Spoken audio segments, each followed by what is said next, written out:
Hey, what's up guys? I'm back with another countdown video for you guys, and we're going to count down the top 10 loneliest banks in RuneScape. Mainly everybody in my clan chat actually helped me out with this list, so you guys know who you are. Thank you for helping me. It really did make this video a lot easier on me, and it saved me a lot of time. Also, really quick before the video starts, and it amazes me about how many of you don't know this, but I have a Twitch account with almost 10,000 followers, and if you guys would like to watch me play RuneScape sometime, I try to talk with everybody in my chat as often as possible, and it's a lot of fun to interact live with you all. So many of you, you come in there and you say, Mote, Plox, I didn't even know that you stream too, and things like that. So I just wanted to let the record show that I do have a Twitch channel, and you can find a link to it in the description, and I also post videos on the channel whenever I do go live too. So with all that being said, I hope you guys enjoy the video. Number 10, Varick East Bank. Not so much in the free play servers, but in the members' worlds, especially since the release of the Grand Exchange, this bank most days just sits completely empty, and most people only use this bank if they're trying to stock up on pure essence. But even still, if you'd like a more efficient way to do that, you could just go to Yanniel Bank and run back and forth between the Wizards Guild and the bank if you have the required level to get into the guild. People use it from time to time, but unless more players show up, I really don't ever see this bank becoming popular again.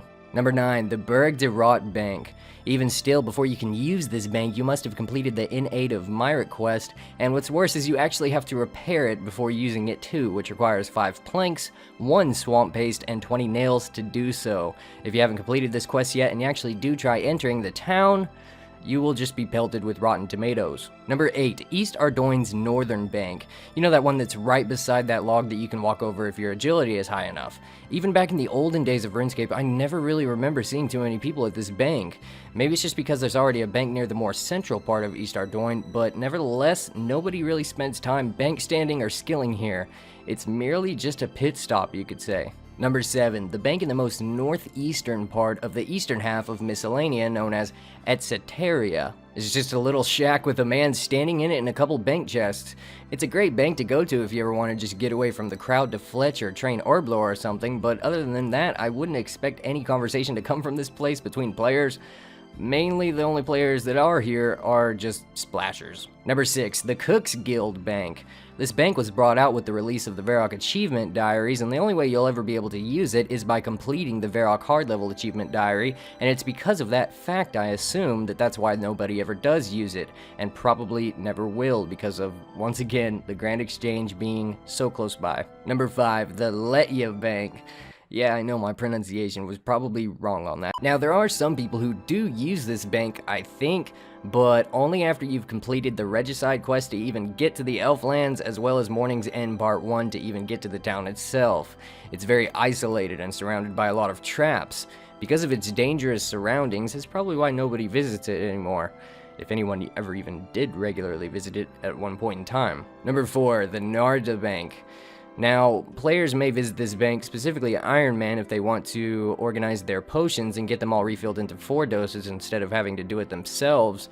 But other than that, this bank is mainly the same one in the northern area of East Ardoin. It's simply another pit stop. It's also in the middle of nowhere in the desert too, to make matters worse, and I don't know about you guys, but I always felt depressed whenever I had to come to this town too. Number 3, the Dorgish Conn Bank. This bank is actually part of one of the largest cities in RuneScape, but sadly it never seems to receive the recognition it deserves. And because of that, I suppose that's why the bank never does either. Unless you're doing the quest Another Slice of Ham, or simply just exploring the goblin caves underneath Lumbridge, you'll probably never use this bank, but maybe a few times during your RuneScape lifetime. Number 2, the Yatizo Bank. This town is simply depressing because of how gray it is, and its neighboring island, Nadesnot, is actually far more popular than Yatizo has ever been, and probably ever will be, and it's because of that fact that this bank never gets any players using it, except for only just once when the player might be doing the quest, the Fremenic Isles. Number 1.